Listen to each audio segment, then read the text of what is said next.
நம்ம ஊரில் ஜூன் மாதத்துக்கு அப்புறம் ஃப்ரெஷ்ஷாக அந்த மக்காச்சோளம் கிடைக்கும்.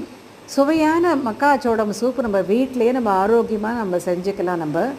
இந்த மக்காச்சோளம் சூப் போடுறதுக்கு ஒரு 2 பேருக்காக நான் பண்ணுறேன். இதுக்கு ஒரு மக்காச்சோளம் எடுத்து ஒரு 4 துண்டுகளாக கட் பண்ணி இதை குக்கரில் எடுத்துட்டு சின்ன சின்னதாக நறுக்கின கேரட்டையும் சேர்த்து ப்ரெஷர் குக் பண்ணியிருக்கேன். ஒரு 3 விசிலுக்காக நான் ப்ரெஷர் குக் பண்ணியிருக்கேன்.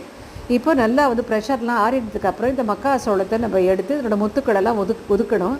இது ரொம்ப சூடாக இருக்கிறதால ஒரு கத்தியால் மேலே பிடிச்சிட்டு இன்னொரு கத்தியால் இந்த மாதிரி சைடில் இருக்கிற முத்துக்களெல்லாம் இப்படி எடுத்து விட்டுட்டேன். நான் இந்த மாதிரி எடுத்து இந்த மக்காச்சோள முத்துக்களை எல்லாத்தையும் நம்ம ஒரு மிக்சி ஜாரில் நம்ம போட்டு நம்ம அரைச்சிக்கணும். அந்த மிக்சி ஜாரில் இந்த மக்காச்சோள முத்துக்கள் இந்த கேரட் துண்டு இது எல்லாத்தையுமே போட்டு நைஸாக அரைச்சிக்கலாம். நான் கொஞ்சம் குறப்பாக தான் அரைச்சிருக்கேன். இந்த மாதிரி பண்ணால் எங்கள் வீட்டில் பிடிக்குன்றதுனால இந்த அரைச்சி இந்த மக்காச்சோளம் விழுது இந்த குக்கரில் இந்த மக்காச்சோளம் வேக வச்ச தண்ணீரில் இதோட சேர்த்துட்டு தேவையான உப்பு கொஞ்சமாக நான் வெந்த மக்காச்சோளத்தையும் கொஞ்சமாக கேரட்டையும் நான் எடுத்து வச்சுருக்கேன். வாயில் கடிப்பட்டாக்க நல்லா இருக்குன்னு கொஞ்சம் சாட் மசாலா, கொஞ்சம் மிளகுத்தூள், பொடிசாக நறுக்கின கொத்தமல்லி, இதோடு நான் ஒரு பாதி மூடின எலுமிச்சம்பழம் நான் சேர்த்துட்டுருக்கேன். எலுமிச்சம்பழம் சேர்த்தா இன்னும் கூட சுவையாகவே இருக்கும். இந்த மாதிரி இன்றைக்கி நான் ஒரு மக்காச்சோள சூப் இன்றைக்கி செஞ்சு இன்றைக்கி வீட்டில்